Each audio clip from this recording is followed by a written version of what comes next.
Talking about the eight covenants of God, looking at the Mosaic covenant.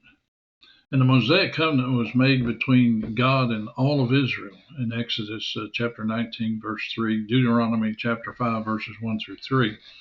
The covenant can be found in Exodus chapter 19 and 24, and Deuteronomy chapter 5, verses 6 through 22.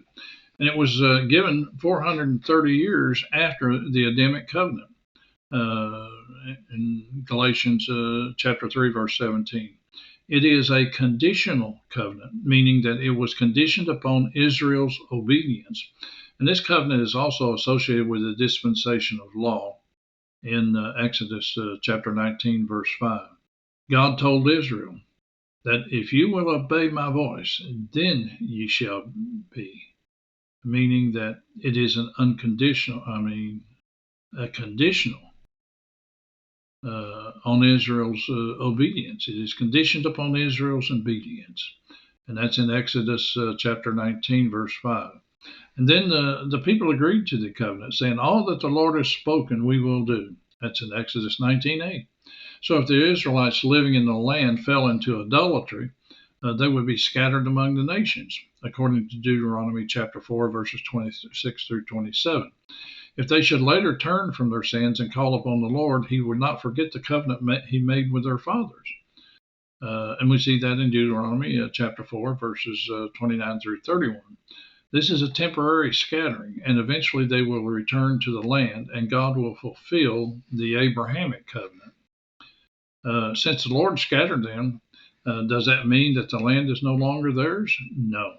Paul, writing in Romans chapter 3, verses 3 through 4, tells us that their unbelief would not nullify the faithfulness of God. God cannot lie. The land belongs to the children of Israel because of God's faithfulness and not because of their faithfulness. Nowhere in the New Testament can one find that the Abrahamic covenant has been abandoned. The Apostle Paul confirms that the Abrahamic covenant has not been done away with in Galatians chapter 3, verses 17 through 18. Now, the law can be divided into three divisions. The Ten Commandments are in the moral code of Exodus chapter 20, verses 1 through 26. And then there's the civil law we find in Exodus chapter 21, verses 1 through,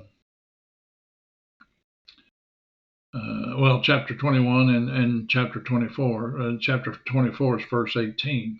And then there's a ceremonial law in Exodus chapter 25, verses 1 through 40. It is important to remember that though Israel failed to keep the law, their failure did not do away with the unconditional covenant that God made with Abraham. And you can see that in Galatians chapter 3, verses 17 and 18.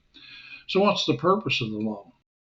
It was to be a schoolmaster pointing the way to Christ, according to Galatians chapter 3, verses 24 and 25. By the law, we could know what sin is and what sin is not. That's in Romans chapter 3, verse 20 and 19, Galatians chapter 2, verse 16, Hebrews chapter 7, verses 18 through 19. And then we can also see that justification was not by the law, but by faith. And we can see that in Galatians chapter 3, verses 10 through 11 and 23 through 25. So it's important to remember that there are several things the law cannot do. Some are trying to get to heaven by the works of the law. We cannot get into heaven by being good. Otherwise, Christ died in vain. Galatians tells us in chapter 2, verse 21. And we also see the law cannot justify us or make us just as if it would never sin. Galatians chapter 2, verse 16.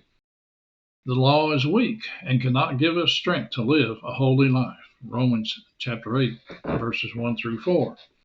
And the law cannot give us the Holy Spirit.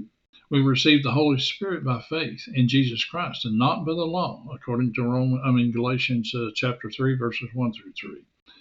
And the law cannot make anyone perfect. Hebrews chapter 7, verse 19. So what is Christ's relation to the Mosaic covenant? Jesus was under the law of the Mosaic covenant while he was here on earth. That's in Galatians chapter 4, verse 4. And he kept the Mosaic law. He fulfilled the law in John chapter 15, verse 10. And then the wages of sin is death. Christ bore this curse of the law by being made sin for us because he himself had no sin. All of that so that we could have the righteousness of God in him. You find that in 2 Corinthians chapter 5, verse 21, and Galatians chapter 3, verse 13, and chapter 4, verses 4 through 5. The sacrifice that Jesus made took the place of the priesthood and sacrifices.